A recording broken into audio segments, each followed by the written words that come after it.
ધાનેરા ખાતે આજે તમાકુના ઉત્પાદન અને વેચાણ કરતા ખેડૂતોની મહત્વપૂર્ણ પંચાયત બેઠક યોજાઈ હતી, જેમાં ઉત્તર ગુજરાતના વિવિધ વિસ્તારોમાંથી અનેક ખેડૂતો ધાનેરા ખાતે એકત્રિત થયા હતા।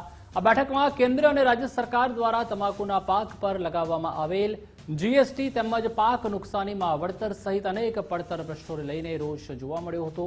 ખેડૂતોએ તમાકુ પરની ડ્યુટીનો વિરોધ કરી રેલી સ્વરૂપે નાયબ કલેક્ટરને આવેદનપત્ર આપી અને રજૂઆત કરી હતી।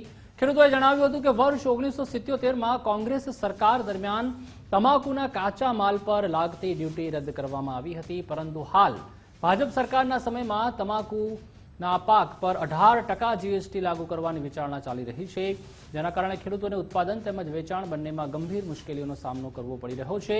ખેડૂતોએ જણાવ્યું કે તમાકુની ખેતી પહેલેથી જ ખર્ચાળ અને જોખમી છે, તેમાં પાણી, મજૂરી અને ખાતરનો ખર્ચ પણ વધી ગયો છે। ત્યારે આવા સંજોગોમાં જીએસટી અને વધારાના ચાર્જ લાગુ થશે તો ખેડૂતોને આર્થિક રીતે ભારે નુકસાન વેઠવું પડશે। આ બેઠકના અંતે ખેડૂતો દ્વારા સરકારને અપીલ કરવામાં આવી કે તમાકુના પાક પરથી લાગેલી કે લાગનાર જીએસટી તાત્કાલિક હટાવવામાં આવે, રીસર્વેની પેન્ડિંગ અરજીનો નિકાલ લાવવામાં આવે। ખેડૂતોની પંચાયત બેસાડવામાં આવી હતી અને મોટા પ્રમાણમાં રેલીમાં ઘણા ખેડૂતો જોડાણા હતા।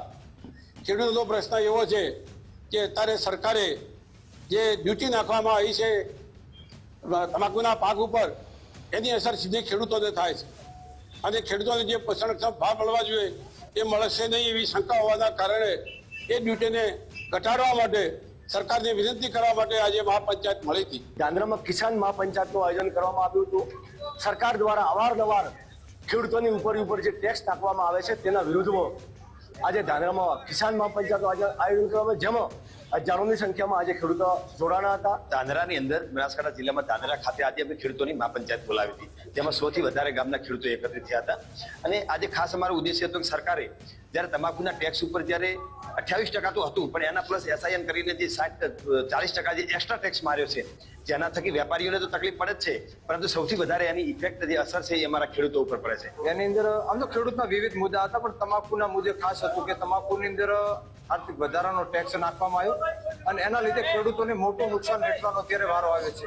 જે તમાકુના ખેડૂતો, તમાકુ ઉગાડનાર અને વેચનારનો સંયુક્ત ઉપક્રમે આ મિટિંગ રાખી હતી। એમાં જ્યારે ખેડૂત પાસેથી માલ ખરીદીએ એટલે 18% એક્સાઇઝ લાદવાની સરકારને વાત કહી છે અને એના ઉપર 40% જીએસટી, એટલે ખૂબ જ ભયંકર અને તોતિંગ આ ટેક્સ લદાયો છે। એની સીધી અસર ખેડૂત ઉપર થવાની છે, કારણ કે